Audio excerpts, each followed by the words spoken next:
Hello and welcome to Walk the Talk. My guest today is a very familiar face, a very familiar voice in academic circles, but frankly, somebody who I would prefer to have a much greater and much more prolific voice also in public debate. It's taken some doing to drag you into this, Arvind Panagariya. Welcome to Walk the Talk. Thank you, Shekhar. Lovely to be here. Heading NITI Aayog now. Yes, yes. You agree with me saying that you should be more in public debate than you are? Or you've been too busy, consumed by Delhi? No, not consumed by Delhi, but we are starting a new institution. Remember that Planning Commission was here for 65 years. We are about only 7 months old. And so really keeping a bit busy, getting the institution on its feet. So that's what has been keeping me out of... So what is so different? Besides the fact that I think there's been some reform in the canteen and some subsidies have gone, but what is the difference between Planning Commission and NITI Aayog as the institution runs? Okay, so we'll come back, talk about that, what is different under the present government, hopefully. Right. But let me first say about NITI Aayog, how it is different than the Planning Commission. Right. I think one big difference is that the Planning Commission used to give lots of money to the states. We really no longer do that. So in effect, I would say that the relationship between the Planning Commission and the states was very different one, where Planning Commission gave the money and states were the recipients. You don't get the big bouquets and the big garlands. That's not the issue, really. You remember Jalalita coming with those for Montek. No, I'm actually quite pleased that I don't. I would be quite embarrassed if I was getting those. But no, I think the relationship now between the states and NITI Aayog is much more equal. And we try to visit the states as much as we hope states would visit us in New Delhi. So it's a different relationship and it's still work in progress. So we are still building up our bridges with the states.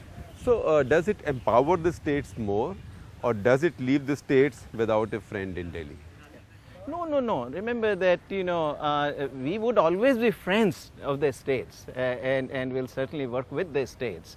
Empowerment, yes, I think, with the current Prime Minister who has gone along with, and indeed I think that was his agenda, which the 14th Finance Commission seems to have sort of read through and increase the devolution from 32% of the pool to 42%. And that has certainly empowered the states a good deal. And I think also in terms of our approach from NITI Aayog with the states, we try to influence them intellectually, try to articulate good policies that the states might want to adopt, and it's ultimately the desire of the states to do it. So, since I think we sort of compulsively got straight into this area because this is painting on all our heads now. Land acquisition, land pooling, land leasing. Give us a classroom lecture. Okay. No, very good question actually. You see, there's mass confusion on 3 different things. Because Chandrababu Naidu is using land pooling, and now pooling I find many people say that's a good idea. Pooling you can do by pooling you can do by leasing land or purchasing land. Right. Or acquiring land.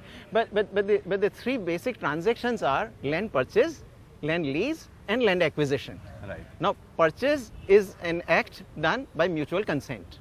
Leasing is also an act done by mutual consent. Acquisition requires the sovereign's power.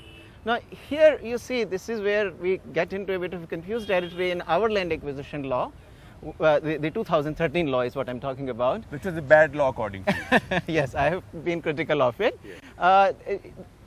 We are the only country, to my knowledge. In fact, you call it anti-poor, anti-farmer, anti-growth. Yes, I do. In a Walk the Talk shot almost exactly 2 years ago, almost to date. It's uncanny.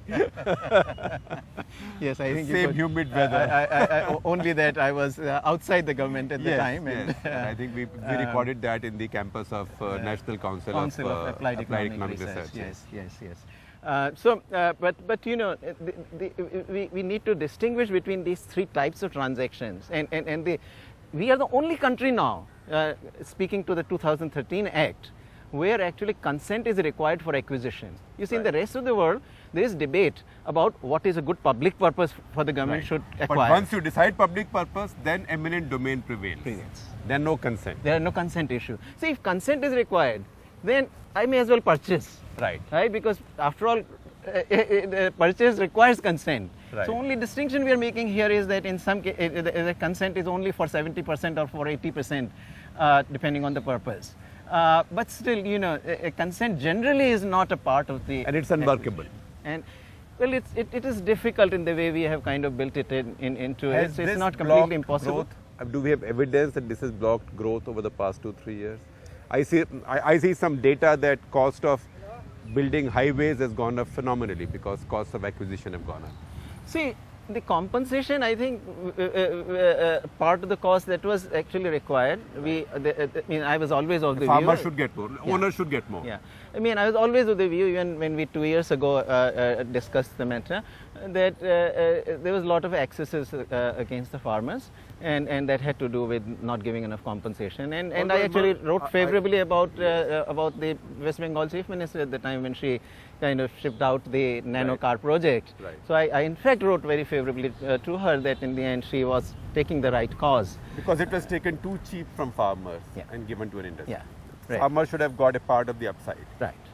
So that part is correct, but I think procedurally the current Act 2013 really makes it so difficult with all kinds of requirements, all the way to the environmental clearances, the social evaluation, SIA, that most estimates I see place the total time it will take to about 4 to 5 years. In fact, I call it the National NGO, National Activist Employment Guarantee Act. Those are your words. Because on everything you have to carry an SIA involving civil society. Right. Right. And in this 4 to 5 months that I mentioned is only if there are no opposition, there are no court challenges, everything bureaucratically moves smoothly. So, do you support the new draft of the land acquisition law? Well, the ordinance, yes. Yeah, I certainly support it. And the apprehensions that farmers have or that other people have, the suit boot apprehensions, are misplaced? No, they are misplaced. Why? Because first of all, the law itself actually leaves it to the states. The provision which says that, only says that the appropriate government can list these sectors to give exception for the social impact assessment and the consent requirement. So the states that don't want to do it don't have to list it, then they operate under the exact 2013 law. So that's one. But that's what the Congress said about FDI in retail, multi-brand retail. That's for states to implement, but BJP opposed it. So this... No, but in this case, well,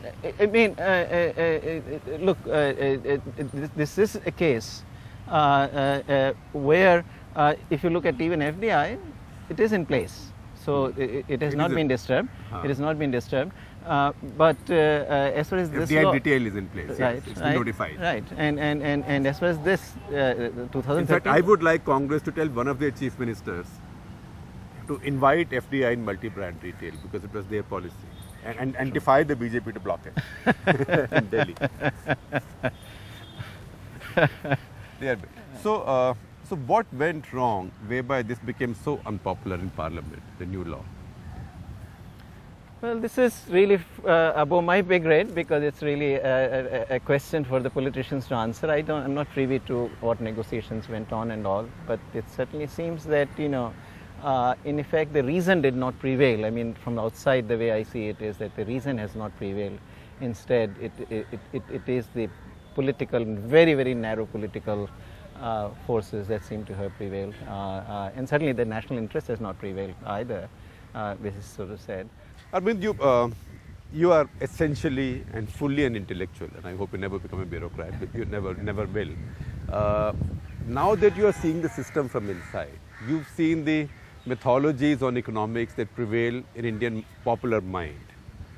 You also see some mythologies in the establishment. It's not BJP establishment or Congress establishment. This establishment has a continuing structure. So what are the popular mythologies or the most dangerous popular mythologies that the system also inherently buys in India or that have been internalized by the system? So there are a number of themes, number of issues that we have, general narrative, that even while I was outside, I was trying to change. There's clearly that, I think still after we started reforms in 1991, came a long way, but still I think this appreciation how important growth is I think we appreciate it a lot more today. It's no question. I mean, nobody argues that we don't need growth, but the passion with which we really need growth and recognize that this there growth is still defensiveness. Yeah, I mean that ultimately if growth happens, it's not just the top 5-10% that are growing, right, but it is actually bringing the poor along with us. So has that deadly expression, inclusive growth, because that implies that growth by itself is not inclusive. Has that seeped in too deep in the system? Yeah. Well, I mean, I think as a terminology, this is a way to draw attention to the plight of the poor. And certainly what growth does on its own in terms of raising wages, in terms of creating employment opportunities, lifting up or pulling up the people, there is something more the government can do. So really the way I see of inclusive is that we got to do that social programs, social But there's a defensiveness to it, philosophically. In our country, yes. In our country, yes. I mean, sometimes people jokingly say that, in India, when you talk of left and right, you're talking about whether you're to the left of Mao or right of Mao. I mean, I have a different spin on it. That the left thinks I'm right, the right thinks I'm left, so I get trolled by both. I'm still waiting to be trolled in correct spelling. One day I'll be abused by somebody who can spell right. But having said that, these things have a damaging effect, because say when the Prime Minister gets attacked for wearing a suit, it's a metaphor. It's a matter of choice. He can wear what he wants. But when he gets attacked with that metaphor, it somehow sticks. That slur sticks.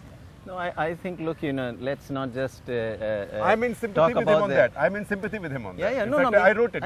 Yes, I wrote it. I stuck my neck out and I said there's a certain class bias to this. You did. But let me also say, Shekhar, that you might be an exception, but media also actually has played its role in promoting this negative narrative, actually, right. So and this is particularly true of the electronic media. In the print media, I think we have some bit.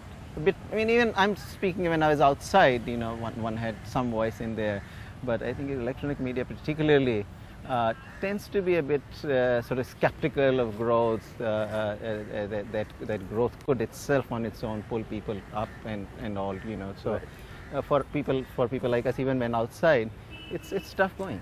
Look at the mess in your banks. I mean, we've known this for a long time. In fact, you mentioned this 2 years back in that Walk the Talk. Also the borrowings of Indian private sector. I think at that point the figure you put was 200 billion, and you said it's completely uncovered. And what will happen if we get hit by this? Doesn't look like we've unknotted that. No, since then, at least on that front, we are today much more secure, because the current account deficit is gone, yes. And the foreign exchange reserves have gone way back up. We were not intervening to build up our reserves at the time we had the interview last time. Yes. We have been doing it for some time now. So our reserves are much more robust than before. Most certainly. So whereas when we talked 2 years ago, I feared a little bit, at least, that right. crisis may happen. In fact, we talked about 10 to 20% possibility of 91 happening then. That's what I say. Right. And I don't think there is that sort of issue, even an issue like that today.